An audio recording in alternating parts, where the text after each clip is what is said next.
And in this video, I will walk through the week 7 Excel training assignment, and we will start by converting the CSV file to an Excel workbook.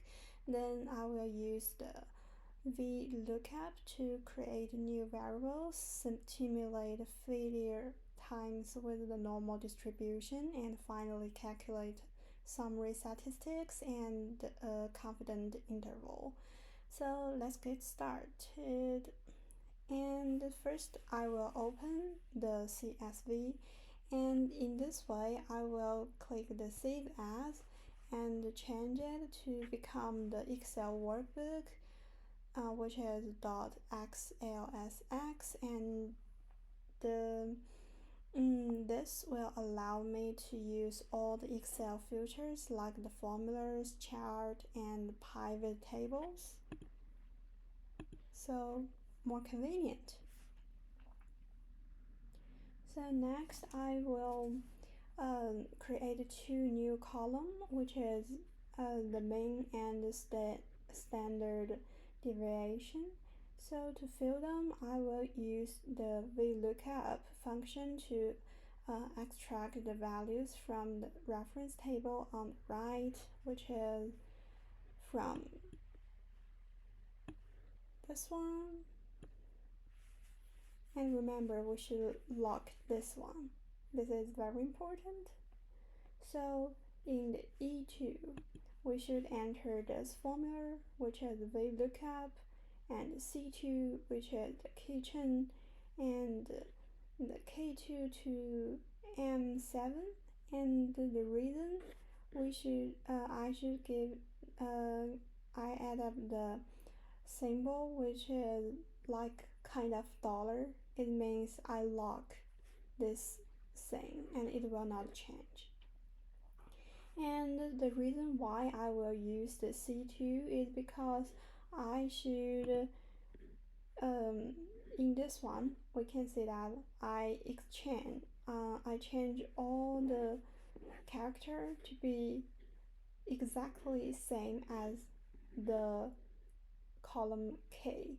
In this way we can do it smoothly, otherwise it will it will not so good. So we should use this formula, which is popper and trim, to make, for example, the living room. We should capital all the character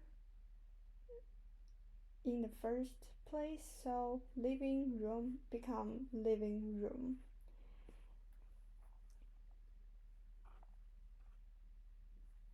And now I stimulate the time until each product fails using a random number and a normal distribution.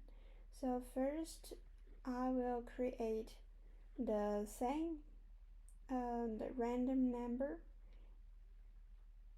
and we can see this is the rand, which means random, and this one will change every time when I change it.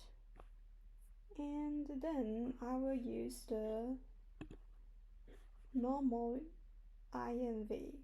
inverse function to stimulate a failure time. So this is stimulated the time until failure, and this generates a realistic failure time based on the mean, standard deviation, and the random number.